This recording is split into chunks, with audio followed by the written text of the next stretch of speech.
बिस्मिल्लाहिर्रहमानिर्रहीम। आज हमने चैप्टर नंबर 16 शिज़ोफ्रेनिया का जो है वो डिस्कस करना है। ठीक है, इसके अंदर हमारे पास सबसे पहले कुछ की टर्म्स यहाँ पर मैंने लिखे हुए हैं कि अबनॉर्मल इनवॉलंटरी मूवमेंट स्केल क्या होता है, एलोजिया क्या होता है, एनीडोनिया क्या होता है, कैटाटोनिया क्या होता है, कमांड हेलुसिनेशन है, डिस्टोनिक रिएक्शन है, इकोलेलिया है, इकोप्रेक्सिया है। ये सारी हमारे पास यहाँ पे सबसे पहले की टर्म्स जो है ना वो उन्होंने बताई हैं। तो जब भी आपने चैप्टर को जो है वो गो थ्रू कर लेना, उसके बाद आपने मेक श्योर करना होता है कि ये की टर्म्स जो है वो आपको क्लियर हो चुकी हैं या नहीं हो चुकी हैं। ठीक है, तो शिज़ोफ्रेनिया के अंदर हमारे पास सबसे पहले लर्निंग ऑब्जेक्टिव्स हैं, की टर्म्स हैं। ठीक है, इसके अंदर हम ये चीज़ें जो है वो डिस्कस करेंगे। लर्निंग ऑब्जेक्टिव्स के अंदर for example positive negative symptoms हैं, थेरीज आ जाती हैं, एंटीसाइकोटिक मेडिकेशन आ जाती है, नर्सिंग प्रोसेस आ जाता है, functional and mental status assessment है। इसके अलावा आपके पास टीचिंग है जो कि आपने क्लाइंट्स को प्रोवाइड करनी है, फैमिलीज को प्रोवाइड करनी है, जो या केयर गिवर्स को जो है वो प्रोवाइड करनी है। ठीक है, अब हमारे पास देखिए सबसे पहले इंट्रोडक्शन है शिज़ोफ्रेनिया का। उन्होंने बताया हुआ कि शिज़ोफ्रेनिया बेसिकली होता क्या है। इसके अंदर आपको क्या क्या चीज़ें जो है वो अपीयर होती हैं, डिस्टॉर्टेड एंड बिजार थॉट्स, यानी इस तरह की डिस्टॉर्टेड मतलब कि जिसकी कोई अरेंजमेंट नहीं होती, यानी आपको रैंडमली थॉट्स जो है वो आएंगी, परसेप्शंस आएंगी, इमोशंस, मूवमेंट्स एंड बिहेवियर। तो बेसिकली ये हमारे पास मेन चीज़ होती है, random thoughts, random perceptions, random emotions, random movements and random behaviour. ठीक है, इसको हम कहते हैं कि शिज़ोफ्रेनिया की कंडीशन होती है। It can not be defined as a single illness, हम इसको कोई सिंगल इलनेस के तौर पे नहीं ले सकते। Rather schizophrenia is thought of a syndrome. Syndrome हमारे पास क्या होता है कि ग्रुप ऑफ डिजीजेस जो होती है उसको हम सिंड्रोम कहते हैं। ठीक है, तो हम कहते हैं कि जो शिज़ोफ्रेनिया है वो कोई सिंगल इलनेस नहीं है, बल्कि एक सिंड्रोम है। सिंड्रोम मतलब ग्रुप ऑफ डिजीजेस है। और उसके बाद हमारे पास ये इस तरह का डिजीज प्रोसेस है with many different varieties and different symptoms. ठीक है, इसके अंदर डिफरेंट वैरायटीज होती हैं और डिफरेंट सिम्टम्स होती हैं। आपने यहाँ तक जो है ना इसको कर लेना है। बाकी जो है वो ये सारा उन्होंने इंट्रोडक्शन दिया हुआ है कि ये हमारे पास कहाँ से डायग्नोज हुआ, कहाँ तक डायग्नोज होता है। मोस्टली हमारे पास लेट एडोलिसेंस में ये डायग्नोज होता है। ठीक है, एज कौन सी होती है, जो पीक एज होती है वो हमारे पास 15 to 25 ईयर्स होती है, जिसमें हम डायग्नोज कर सकते हैं। मैन के अंदर अगर हम देखें तो 15 to 25 ईयर्स है, और अगर वुमेन के अंदर देखा जाए तो 25 to 35 ईयर्स ऑफ एज होती है, जब हमारे पास इसका पीक जो है वो पॉइंट होता है और पीक इंसिडेंस जो है वो शिजोफ्रेनिया का अपीयर होता है। ठीक है, इसके अलावा प्रेवलेंस हमने दिया है, इस चीज को अंडरलाइन कर सकते हो। प्रेवलेंस कितनी है, about 1% of the total population. ये जो हमारे पास शिजोफ्रेनिया है इसकी प्रेवलेंस कितनी है, 1% ऑफ द टोटल पॉपुलेशन। ठीक है, ये चीज अंडरलाइन कर ली। अब हमारे पास जो सिम्टम्स हैं शिजोफ्रेनिया की, जो सबसे इम्पोर्टेंट टॉपिक है इस पॉइंट का, जो ये मोस्टली जो है वो आता है, वो क्या होता है कि जो सिम्टम्स होती हैं। ठीक है, सिम्टम्स हमारे पास इसकी दो तरह की होती हैं, एक हमारे पास पॉजिटिव सिम्टम्स होती हैं, एक आपके पास नेगेटिव सिम्टम्स होती हैं। ठीक है, तो इनको आपने सिम्टम्स को अच्छे से जो है वो देख लेना है। पॉजिटिव सिम्टम्स कौन सी हैं, नेगेटिव सिम्टम्स कौन सी हैं, उनका सेकंड नेम क्या है। जैसे पॉजिटिव सिम्टम्स का सेकंड नेम है हार्ड सिम्टम्स। ठीक है, इसके अंदर आपके पास delusion, hallucination, disorganise thinking, speech, behaviour, ये सारा कुछ आ जाता है। और आपके पास जो नेगेटिव सिम्टम्स होती हैं उनका दूसरा नाम होता है सॉफ्ट सिम्टम्स। ठीक है, इसमें आपके पास कुछ इस तरह से चीजें आती हैं। अब इसमें कौन कौन सी चीजें जो है इंक्लूड होती हैं, ये आपको एक टेबल में नीचे बताया हुआ है। ठीक है, ये आपके पास बॉक्स 16.1 है, जिसको आपने बहुत अच्छे से याद करना है। जिसमें सबसे पहले आपके पास आता है पॉजिटिव और हार्ड सिम्टम्स। इनमें कौन कौन सी चीजें आती हैं आपके पास, एम्बीवेलेंस। पॉजिटिव और हार्ड सिम्टम्स में हम सबसे पहले पढ़ेंगे हमारे पास एम्बीवेलेंस है। एम्बीवेलेंस क्या होता है, होल्डिंग सीमिंगली कॉन्ट्राडिक्टरी बिलीव्स और फीलिंग्स, मतलब आपके जो बिलीव्स हैं, आपकी जो फीलिंग्स हैं, वो दूसरे से डिफरेंट है about the same person, event और सिचुएशन। फॉर एग्जांपल एक पर्सन ए है, ठीक है, और एक पर्सन बी है। अब जो पर्सन ए है वो एक चीज के बारे में किसी और तरीके से सोचता है, और जो दूसरा पर्सन है वो किसी और तरीके से उसको लेता है। ठीक है, तो आपकी जो फीलिंग्स हैं, जो आपके इमोशंस हैं, जो आपके बिलीव्स हैं, वो एक पर्सन के बारे में और हैं, जो कि दूसरे के उसके बिल्कुल ऑपोजिट हैं, दूसरे की बिलीव उसके बिल्कुल ऑपोजिट है।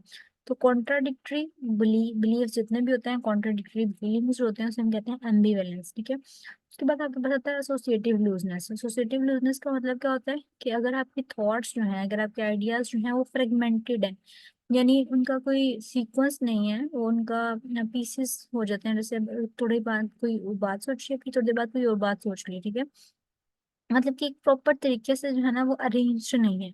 तो उसे हम कहते हैं एसोसिएटिव लूजनेस। ठीक है, उसके बाद डेल्यूजन आ जाता है। डेल्यूजन आपके पास पता है वो फॉल्स बिलीव्स होते हैं जो कि बेसिस रियलिटी में एग्जिस्ट नहीं करते, लेकिन सिर्फ हमें लगता है कि शायद वो हैं। ठीक है, डेल्यूजन हम उसे कहते हैं। इकोप्रेक्सी आ जाता है। इकोप्रेक्सी होता है कि अगर आप कॉन्टिन्यूसली किसी पर्सन को जो है वो देखते हो, ठीक है, कॉन्टिन्यूसली किसी चीज को जो है वो ऑब्जर्व करते हो, तो जब आप जो है वो होते हो अनकॉन्शियस मूवमेंट, अनकॉन्शियसली आप उसको जो है वो कॉपी करते हो। ठीक है, बार बार जिस पर्सन को आपने ज्यादा देखा होता है ना, आप उसी के जैसे हम कहते हैं मिमिक्री कर लेते हो। ठीक है, उसी को ऑब्जर्व करते हो और उसी की जो है वो चीजें कॉपी करके बताना शुरू कर देते हैं। इसे हम कहते हैं इकोप्रेक्सिया। फ्लाइट ऑफ आइडियाज हमारे पास क्या आता है?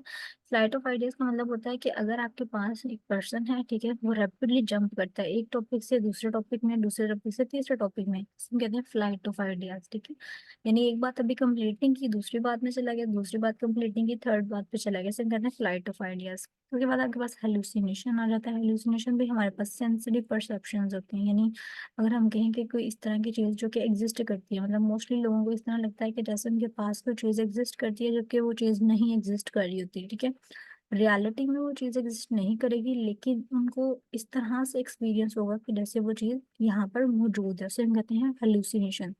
और जो हमारे पास डेल्यूजन है और हेलुसिनेशन है, उसमें एक चीज का डिफरेंस है। डेल्यूजन आपके पास बिलीव्स है, ठीक है, जस्ट बिलीव, जो कि आपके पास सेंसरी परसेप्शन नहीं है, यानी आपकी सेंसेस उसको परसीव नहीं करती, सिर्फ आपका बिलीफ है जो कि आपके माइंड के अंदर है।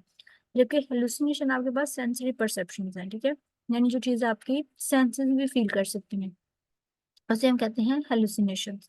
उसके बाद आपको पता है ideas of reference. Idea of reference क्या होता है कि अगर एक पर्सन के साथ कोई इवेंट हुआ है, ठीक है, फॉर एग्जांपल किसी की डेथ हुई है या कुछ कुछ भी हो सकता है, कुछ भी इवेंट अनवांटेड इवेंट हो गया, अब वो पर्सन जो होता है ना वो उसका बिलीफ ये होता है कि ये इवेंट मेरे साथ इसलिए हुआ है क्योंकि इसके अंदर कोई खास मकसद छुपा है। ठीक है, इसके अंदर कोई खास हिकमत छुपी है या इसमें मेरे लिए कोई इशारा है, इस तरह करके वो सोचते हैं। ठीक है, इसे कहते हैं आइडिया ऑफ रेफरेंस। किसी और का इवेंट कोई और इवेंट होता है और उसको अपने साथ रिलेट कर लेना, आइडियाज ऑफ रेफरेंस। प्रिजर्वेशन आ जाता है। प्रिजर्वेशन क्या होता है हमारे पास जी, अगर आप कॉन्टिन्यूसली एक आइडिया के साथ स्टक हो जाते हो, एक आइडिया के साथ, एक सेंटेंस के साथ, एक वर्ड के साथ, उसे कहते हैं प्रिजर्वेशन।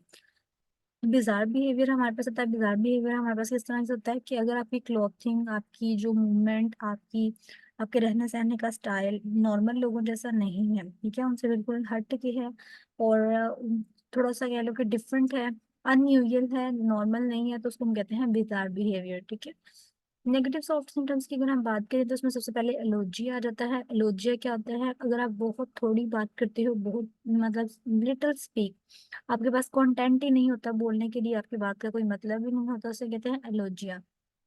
एनहीडोनिया आ जाता है। एनहीडोनिया होता है कि अगर आपको लाइफ की कोई भी एक्टिविटीज के अंदर कोई जॉय नहीं है, कोई खुशी नहीं है, कोई मकसद ही नहीं है आपको मिलता लाइफ की एक्टिविटीज का, उसे हम कहते हैं एनहीडोनिया। एपैथी होता है feeling of indifference towards people, मतलब उसको लोगों के होने या ना होने से कोई इतना फर्क नहीं पड़ता, एक्टिविटीज होने या ना होने से कोई इतना डिफरेंस फील नहीं होता, उसे कहते हैं एपैथी। उसके बाद असोसियालिटी आ जाती है। असोसियालिटी क्या होता है? अगर आप सोशल विड्रॉल कर लेते हो, सारी जितनी भी सोसाइटी है उससे आपने विड्रॉ कर लिया, आपने किसी से कोई रिलेशनशिप नहीं रखा, उसे हम कहते हैं असोसियालिटी।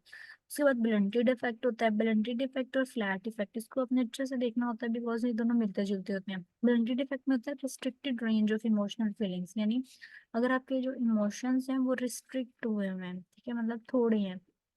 फ्लैट इफेक्ट में क्या होता है? Absence of any facial expression, यानी आपके जो फेशियल एक्सप्रेशन है वो जीरो है, बिल्कुल एब्सेंट है, आपको किसी भी किस्म की कोई इमोशंस या किसी भी किस्म की कोई फीलिंग्स जो है वो शो नहीं कर रहे, तो उसे कहते हैं फ्लैट इफेक्ट। ठीक है, ब्लंटेड इफेक्ट में हमने पढ़ा restricted range of emotional feelings, यानी आपकी टोन, आपका मूड थोड़ा रिस्ट्रिक्ट होगा, किसी को पता नहीं चलेगा, अगर आपका मूड ही ना सही तो किसी को इतना आइडिया नहीं होगा, क्योंकि वो गैस ही नहीं कर पाएगा कि आपका मूड खराब है कि नहीं।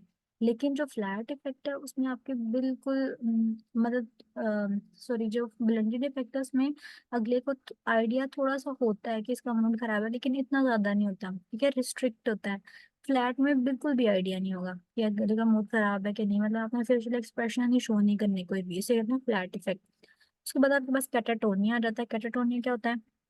अगर एक पर्सन काफी देर के लिए इमोबाइल रहता है, ठीक है, मतलब वो काफी देर के लिए इमोबिलिटी उसने इख्तियार की, उसके बाद अचानक से उसने मूवमेंट स्टार्ट कर दी एक्साइटमेंट में आके, ठीक है, उसके बाद उसने फिर मोशनलेस हो गया, इसे कहते हैं कैटाटोनिया की कंडीशन।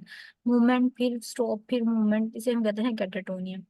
एवोल्यूशन और लैक ऑफ वोल्यूशन, मतलब अगर आपकी कोई विल नहीं है, आपका कोई काम करने को दिल नहीं करता, ठीक है, आपकी कोई एम्बिशन नहीं है, कोई स्टिमुलस नहीं है आपके पास, इसे कहते हैं एवोल्यूशन। और इनअटेंशन हमारे पास क्या होता है, इनएबिलिटी टू कंसंट्रेट और फोकस ऑन अ टॉपिक, अगर आप किसी भी टॉपिक के ऊपर कंसंट्रेट नहीं कर पा रहे तो उसे हम कहते हैं इनअटेंशन, ठीक है। तो ये हमारे पास कौन से सिम्टम्स थे, नेगेटिव और सॉफ्ट सिम्टम्स। बहुत कह लें कि सबसे मोस्ट इम्पोर्टेंट जो क्वेश्चन था वो यही है, नेगेटिव और सॉफ्ट सिम्टम्स क्या होती हैं और पॉजिटिव और हार्ड सिम्टम्स क्या आती हैं।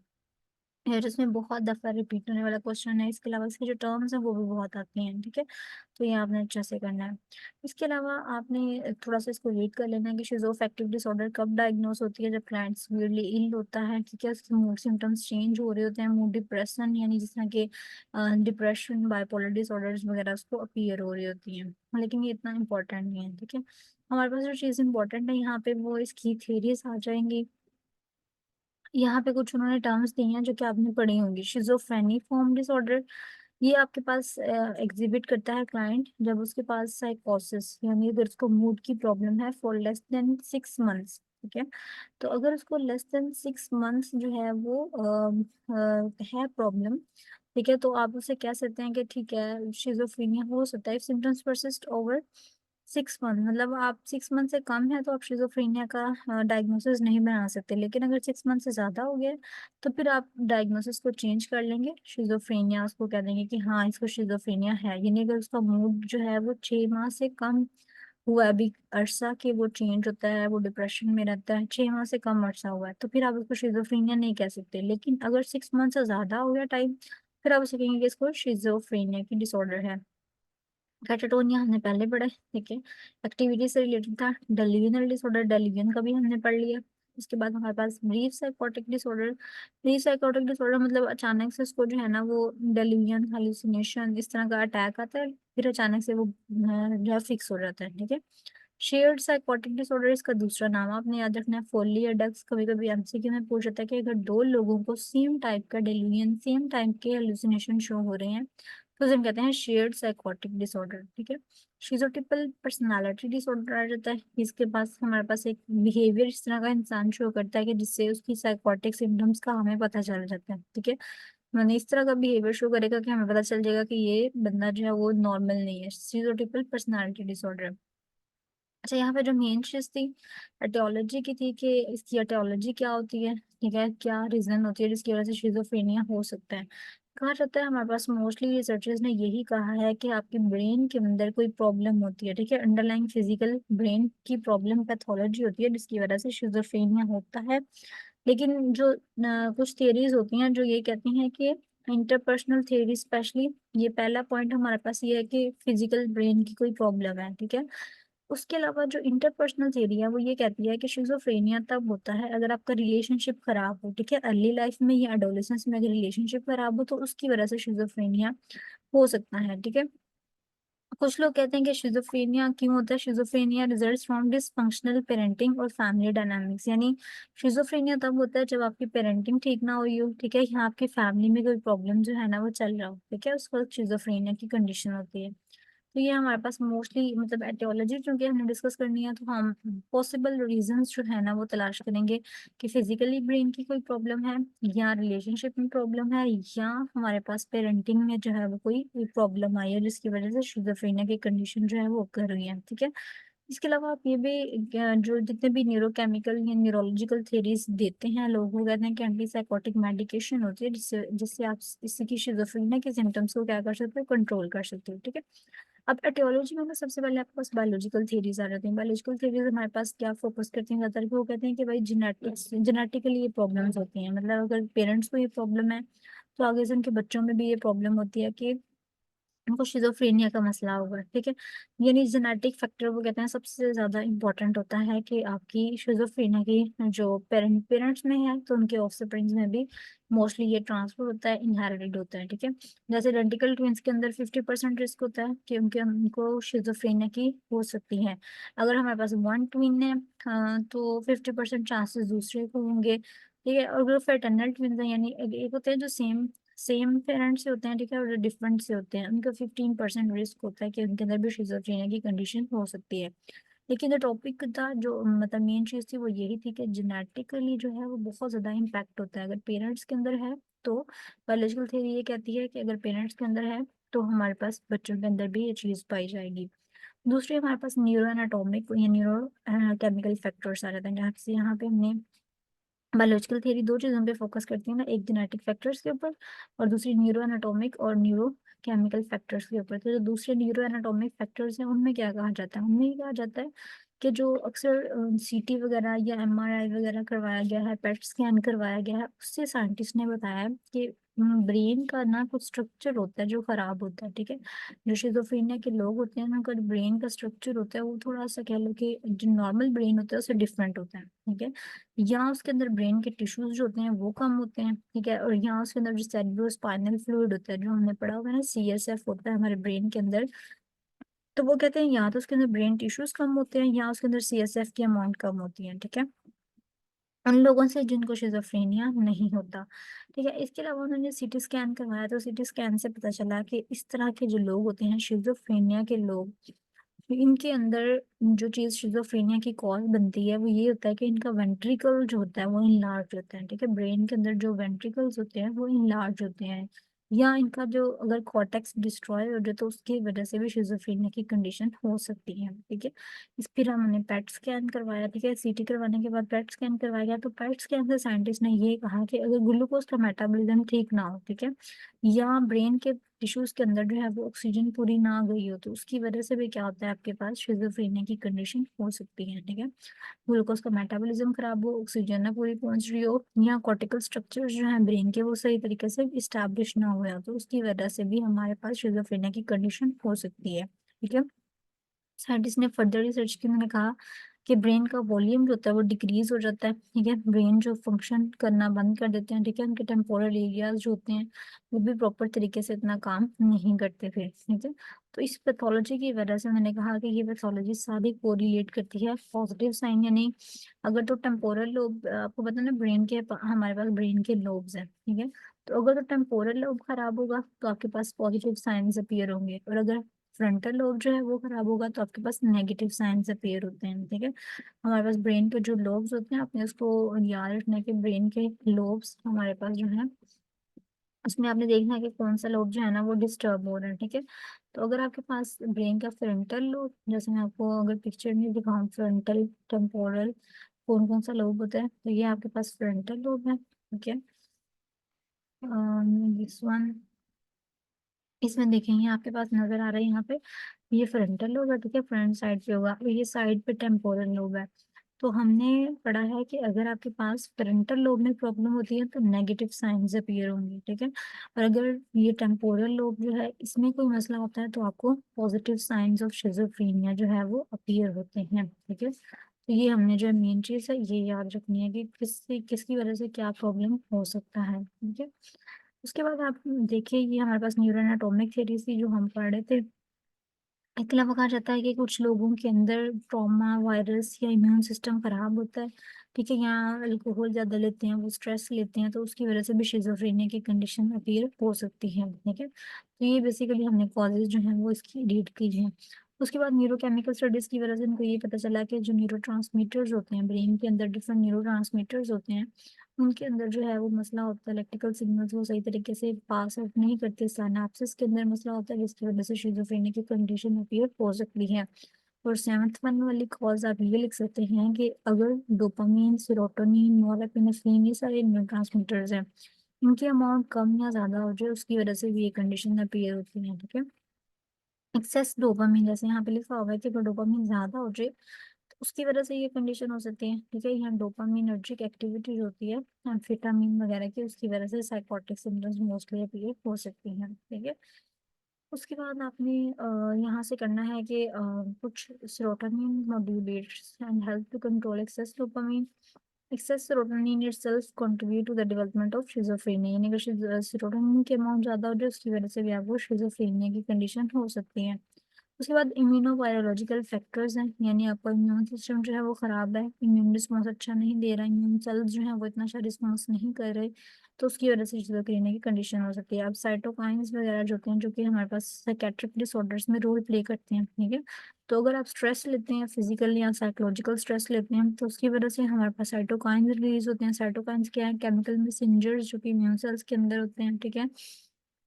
ये हमारे पास बेसिकली एक रोल प्ले करते हैं कुछ कंडीशंस के अंदर, जो कंडीशन में जिन कंडीशन में हमारे पास शिज़ोफ्रेनिया भी आती है। तो अगर आपके पास इम्यून सिस्टम अच्छा नहीं होता, आप फिजिकल साइकोलॉजिकल स्ट्रेस लेते हैं, उससे हमारे पास साइटोकाइंस रिलीज होते हैं और साइटोकाइन से शिज़ोफ्रेनिया की कंडीशन हो सकती है, ठीक है जी। तो ये आपके पास मोस्टली कॉजेज एटियोलॉजी अगर आती है तो आपने किस तरह से लिखना है? दो तरह की एटियोलॉजी लिखनी है। एक आपके पास बायोलॉजिकल थियरी है, उसके अंदर एक ही मोस्टली आपने लिखना था बायोलॉजिकल थ्योरी। बायोलॉजिकल थ्योरी के अंदर आपने तीन चीजें मेंशन करनी है। एक आपने जेनेटिक फैक्टर मेंशन कर दिए, ठीक है। उसके बाद आपने हमारे जो है वो neuro anatomic and neurochemical factors mention कर दिए। और तीसरी चीज आपने इम्यूनोवायरोलॉजी, ठीक है, तीसरी चीज आपने ये मेंशन कर दी। तो ये हमारे पास तीन चीजें जो है वो टोटल हो जाती हैं जो कि एटियोलॉजी जो है वो बनाती हैं या शिज़ोफ्रेनिया की कॉजेज जो है वो बनाती हैं, ठीक है। ये हो गया आपके पास। नेक्स्ट अगर आप मूव करें तो कल्चरल कंसिडरेशन में आपके पास ना ये कुछ टर्म्स हैं, ये जस्ट आपने ना एक दफा इनको गो थ्रू कर लेना कि गोस्ट सिकनेस क्या होती है, गोस्ट सिकनेस, ठीक है, जिकोशु क्योफू। ये बेसिकली बताया गया कि शिजोफ्रेनिया को डिफरेंट कल्चर्स में क्या कहते हैं, ठीक है। साइकोटिक डिसऑर्डर को चाइना में क्या कहते हैं, ठीक है, साइकोटिक डिसऑर्डर को इजिप्ट में क्या कहते हैं। ये चीज जो है ना कल्चर में ये चीज बस बताई हुई है। ट्रीटमेंट आपने पढ़ना है इसको, ट्रीटमेंट को साइकोफार्माकोलॉजी। इसमें आपके पास न्यूरोलेप्टिक्स, जो न्यूरोलेप्टिक्स कैसे कहते हैं, जो भी एंटीसाइकोटिक मेडिकेशन होती है ना, मतलब जो हम यूज करते हैं इसकी ट्रीटमेंट के लिए, इसे हम न्यूरोलेप्टिक्स कहते हैं, ठीक है। इससे क्या होता है कि जो साइकोटिक सिम्टम्स होती हैं वो कम हो जाती हैं, मतलब ये नहीं कि बिल्कुल खत्म कर देगा, लेकिन ये है कि कम हो जाएंगी। इसके अलावा आपके पास फर्स्ट जनरेशन और सेकंड जनरेशन एंटीसाइकोटिक्स भी मौजूद होते हैं, जिनको आप शिजोफ्रेनिया को रिमूव करने के लिए, शिजोफ्रेनिया के सिम्टम्स को कम करने के लिए यूज कर सकते हैं, ठीक है। ये एक टेबल उन्होंने दिया हुआ है, इसमें से 5 को आपको ड्रग्स जो अच्छे से याद हो जाए वो आप इसमें से कर सकते हैं, ठीक है। तो इजीली जो है वो आपको याद करने के लिए मेंटल थेरेपी कभी कभी पूछ लेते हैं कि अगर आपने थेरेपीज दी हैं, ठीक है, मेडिकेशन दी है, तो उसको मेडिकेशन के इफेक्ट को मेंटेन करने के लिए कौन सी हम जो है वो 6 एंटीसाइकोटिक्स देते हैं। तो वो 6 एंटीसाइकोटिक्स जो कि हम शिज़ोफ्रेनिया के इफेक्ट को दोबारा ना लाने के लिए देते हैं, उसमें फ्लूफेनाजिन, हेलोपेरिडोल, रिस्पेरिडोन, पेलिपेरिडोन, ओलेंजापिन और अरिपीप्राजोल है, ठीक है, अरिपीप्राजोल। आपके पास जो है वो मेडिसिन जो है, साइड इफेक्ट्स कुछ कुछ पढ़ लीजिएगा, मतलब 5-6 को जो है वो आपको याद रहने चाहिए, जैसे एंटीसाइकोटिक मेडिकेशन के साइड इफेक्ट। इसमें देखिए आपके पास डिस्टोनिक रिएक्शन आ जाते हैं, ठीक है, पार्किंसनिज्म है, एक्स्ट्रा पिरामिडल साइड इफेक्ट्स हैं, सीजर्स हैं, इसके अलावा वेट गेन है, सिडेशन है। ये चीज़ें आपने यहाँ से करनी है। ये उन्होंने बताया हुआ वेट गेन क्यों होता है, ये सारा कुछ एक्स्ट्रा पिरामिडल साइड इफेक्ट्स बताए, डिस्टोनिक रिएक्शन बताए हैं, ठीक है। डिस्टोनिक रिएक्शन में मोस्टली नेक मसल्स, जो इसको हम टॉर्टिकोलिस, और आई मसल्स जिसे हम लोग पिलोगायरिक क्राइसिस कहते हैं, वो चीज़ें अपीयर होती हैं, ठीक है। उसके बाद कैथीजिया हो सकता है, कैथीजिया में आपके पास मूवमेंट्स बहुत ज़्यादा होती हैं, रेस्टलेस मूवमेंट्स होती हैं, ठीक है। टार्डिव डिस्किनेसिया है, टार्डिव डिस्किनेसिया में भी हमारे पास एंटीसाइकोटिक मेडिकेशन का साइड इफेक्ट है, जिसमें भी इनवॉलेंट्री मूवमेंट बहुत ज़्यादा होती हैं, ठीक है। ये अब नॉर्मली इनवॉलेंट्री मूवमेंट स्केल होता है जो कि बेसिकली मूवमेंट डिसऑर्डर को मेजर करने के लिए हम यूज़ करते हैं, मतलब हर 3 से 6 माह बाद जो है ना वो एईएमएस को डिस्कवर किया जाता है, ठीक है। जो ड्रग की डोजेज होती है उसको देखा जाता है और देखा जाता है कि इसका मसल्स का कंट्रोल कितना को इस्टेब्लिश हो गया, ठीक है। तो हमारे पास न्यूरोलेप्टिक मैलिग्नेंट सिंड्रोम आ जाती है, ये भी इसके साइड इफेक्ट में आ जाती है एंटीसाइकोटिक मेडिकेशन के, ठीक है। इसमें हाई फीवर है, मसल रिजिडिटी हो जाती है, ल्यूकोसाइट्स का नंबर इंक्रीज हो जाता है, ये भी आपने अंडरलाइन करनी है और इसको भी करना है। ए ग्रेनुलोसाइटोसिस सिंपली मतलब कि सेल का जो है वो इंक्रीज हो गया नंबर, ठीक है। उसके बाद हमारे पास साइको सोशल ट्रीटमेंट में आप क्या करते हो, सिर्फ थेरापिस्ट करवानी है, ठीक है। उसकी फैमिली के साथ उसको टाइम स्पेंड करने देना है, उसको एजुकेशन जो है वो प्रोवाइड करनी है, उसको अवेयरनेस देनी है, उसकी फैमिली के साथ उसको बिठाना है, ठीक है। उसकी स्किल्स जो होती हैं, बेसिक सोशल स्किल्स जो होती हैं, उनको जो है वो फोकस करना है उसके ऊपर, उसको जो है बिजी रखनी है आपने। उसके एनवायरनमेंट के अकॉर्डिंग जो है वो उसको आपने हाइजीन वगैरह सारी स्किल्स जो है वो ऐसा ऐसा आपने उसकी ट्रेनिंग करवानी है, ठीक है।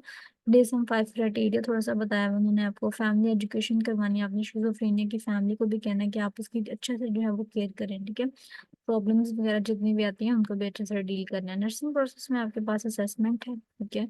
जो सेम पैटर्न हमने स्टार्ट से पढ़ा, असेसमेंट है, फिर डायग्नोसिस आ जाएगा आपके पास, ठीक है। डायग्नोसिस के बाद प्लानिंग है और इम्प्लीमेंटेशन आ जाएगा।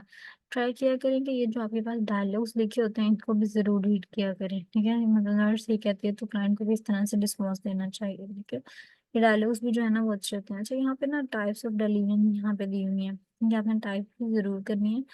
ये हमारे पास परसिक्यूटरी या पैरानॉइड डेलीवन आ जाता है, जिसमें बेसिकली जो क्लाइंट होता है उसका बिलीफ ये होता है कि जो दूसरे लोग हैं ना वो सिर्फ उसको हार्म पहुंचाएंगे, ठीक है। वो ये सोचता है कि अगर किसी पर्सन ने उसको खाना दिया तो वो खाना इस वजह से दिया गया था कि उसके अंदर जहर हो और वो खा के तो मर जाए, ठीक है। तो इस तरह का बिलीफ जो है वो प्रेसिक्यूटरी डेलीवियन है। ग्रैंडियोस डेलीवियन होता है कि जो लोग होते हैं, जो इंसान होता है वो ये समझता है कि वो सबसे फेमस पर्सनालिटी है, ठीक है। वो सेलिब्रिटी है कोई अपने टाइम की, और लोग जो है ना वो उससे मिलने के लिए बहुत ही कह लो कि फाउंड ऑफ उससे मिलने के लिए बहुत ज्यादा फाउंड है, यानी उसको बहुत मिलने के लिए बहुत ज्यादा बेताब है। और बस वो कहते हैं कि हमने इस सेलिब्रिटी से जरूर मिलना है, वो अपने आप को बहुत बड़ी सेलिब्रिटी समझता है। ग्रैंडियोस डेलीवियन।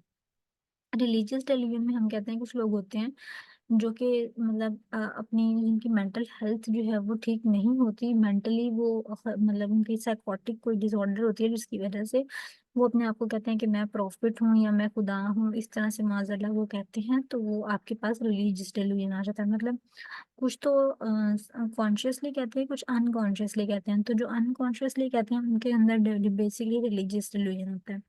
सोमैटिक डेलीवियन आ जाता है। सोमैटिक डेलीवियन होता है कि इंसान को ये लगता है कि उसकी जो हेल्थ है या उसके जो बॉडी के फंक्शंस हैं वो ठीक तरीके से काम नहीं कर रहे, या उसको कोई मसला जो है वो हो गया है, ठीक है। जैसे कि मेल क्लाइंट है वो कहता है ही इज प्रेग्नेंट, ठीक है। ये हमारा सोमैटिक है, उसकी बॉडी का फंक्शन ही उसको लगता है कि जैसे ना मेरा बॉडी का फंक्शन कोई उल्टा काम कर रहा है, उससे हम कहते हैं सोमैटिक डेलीवियन। सेक्सुअल डिलीजन आता है, तो सेक्सुअल डिलीजन हम कहते हैं क्लाइंट बिलीव करता है कि उसका जो सेक्सुअल बिहेवियर है, जो भी वो सेक्सुअल बिहेवियर करता है दूसरे उसको जो है वो जानते हैं, ठीक है। तो ये सारी चीजें हमारे पास सेक्सुअल डेल्यूजन में आ जाती है। निहिलिस्टिक डेल्यूजन होता है क्लाइंट बिलीव करता है कि उसके जो ऑर्गन्स हैं, जितने भी ऑर्गन हैं वो सही तरीके से काम नहीं कर रहे या वो खराब हो रहे हैं, उसकी बॉडी के पार्ट्स खराब हो रहे हैं, ठीक है। उसको ये लगता है, वो हमारे पास निहिलिस्टिक डेल्यूजन है। और लास्ट में आपके पास डिफरेंशियल डेल्यूजन आता है। डिफरेंशियल डेल्यूजन ये होता है कि जितनी भी टीवी के ऊपर न्यूज आती हैं या कोई म्यूजिक चलता है या कोई ब्रॉडकास्ट चलता है, तो क्लाइंट जो होता है यानी जो पेशेंट होता है उसको ये लगता है कि ये सारा कुछ उसके लिए चल रहा है, ठीक है। कोई न्यूज़ चल रही है तो उसके अंदर भी उसी के लिए कोई स्पेशल मैसेज है, ठीक है। इसे हम कहते हैं डिफरेंशियल डेलीजन। डेलीजन की टाइप्स जो है ना वो आपने जरूर करनी है। इसके अलावा हेलुसिनेशंस हेलुसिनेशंस की टाइप्स भी आपके पास यहाँ पे होंगी। ऑडिटरी हेलुसिनेशन, यानी अगर आपको आवाजें कुछ इस तरह से आती हैं जो कि रियल में एग्जिस्ट नहीं करती, उसे कहते हैं ऑडिटरी हेलुसिनेशन, ठीक है।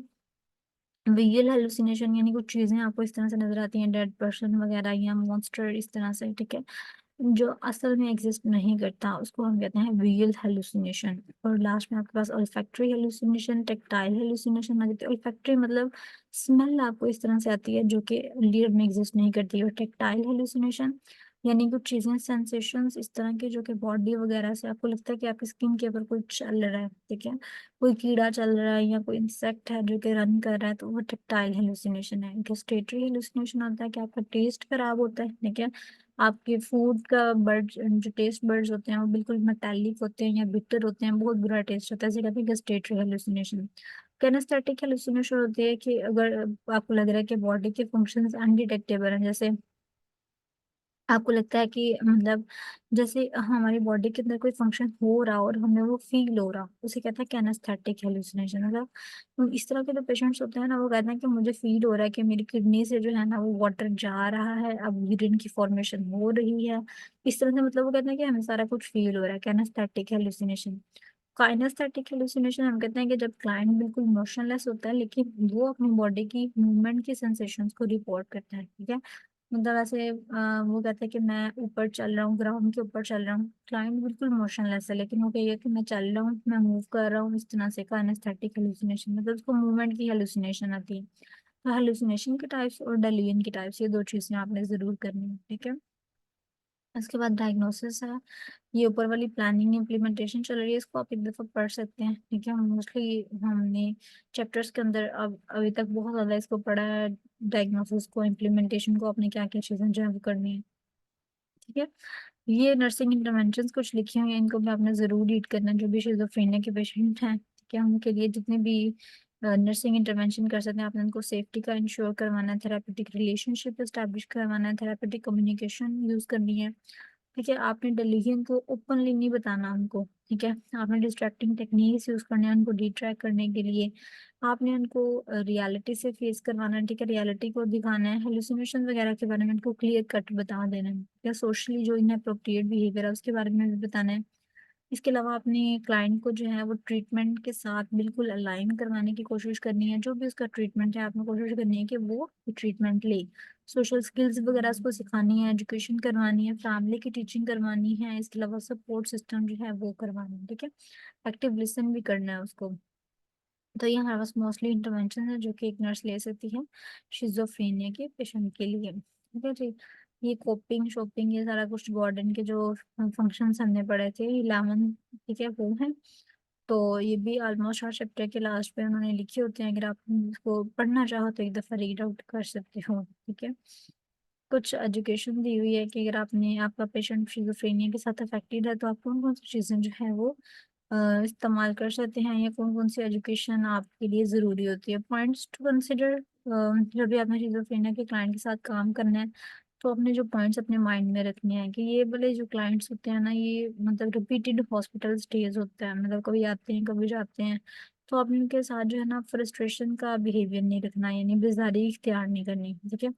क्लाइंट को not at his worst but as he और she gets better symptoms become less severe, मतलब आपने ये नहीं कहना कि क्लाइंट अब बेहतर नहीं हो सकता, उसके सिम्टम्स किसी भी टाइम कम या ज्यादा हो सकती हैं। इसके अलावा आपने इनकी डिसऑर्डर्ड और इनकी कंफ्यूज थिंकिंग होती है, तो आपने इसको जो है वो अंडरस्टैंड करना है, ठीक है। इसके अलावा जो इतने भी इश्यूज एक नर्स जो है वो एक्सपीरियंस करती है तो उसको डील करना आना चाहिए कि फीलिंग्स के साथ या एक्शंस के साथ किस तरह से डील किया जा सकता है, ठीक है। कुछ की पॉइंट्स हैं जो कि उन्होंने मतलब चैप्टर के अंदर से ही जो है वो लिया हुआ है, ठीक है, आप इसको भी देख सकते हैं एक दफा। और लास्ट में आपके पास एमसीक्यूज होंगे जो कि आपने अच्छे से सॉल्व करनी है, ठीक है, लास्ट से इसकी की देखनी है, उनको मैच करना है और इसको जो है वो यहीं पे आपने सॉल्व करना है। सिलेक्ट ऑल डाटा अप्लाई आप पढ़ सकते हैं जस्ट फॉर दी नॉलेज, लेकिन एग्जाम में नहीं आती है, ठीक है। सिर्फ चैप्टर स्टडी गाइड के मल्टीपल चॉइस क्वेश्चन जो सिंगल वाले हैं, बेस्ट आंसर फॉर ईच वाले, ये आपको जो है एग्जाम में आएंगे। तो हमारे पास शिज़ोफ्रेनिया का जो टॉपिक था वो कंप्लीट हुआ। हमने जो इम्पोर्टेंट थे इसके अंदर से क्वेश्चन मैंने आपको बता दिए कि आपने इसके अंदर जो है वो पॉजिटिव सिम्टम्स वाला क्वेश्चन करना है, नेगेटिव सिम्टम्स वाला क्वेश्चन करना है, ठीक है। इसकी एटियोलॉजी की थियरीज जो थी वो पढ़नी है। उसके बाद आपने डेल्यूजन की टाइप्स पढ़नी है, हेलुसिनेशन की टाइप्स पढ़नी है, एंटीसाइकोटिक ड्रग्स कौन कौन सी हैं, मेंटेनेंस थेरेपी क्या होती है, ठीक है। तो ये ऑलमोस्ट मेन मेन जो थे ना वो इस चैप्टर के क्वेश्चन थे जो कि आपको अच्छे से आने चाहिए, और ऑलमोस्ट यही पेपर में बार बार जो है ना वो रिपीट होते हैं, जितने भी दफा यूएचएस में इसी में से क्वेश्चन आया हुआ है, ठीक है। तो अगर किसी चीज़ की समझ ना आई हो तो आप मुझसे पूछ सकते हैं, बाकी हम फिर फर्दर जो है वो कल डिस्कस करेंगे, तब तक के लिए अल्लाह हाफिज़।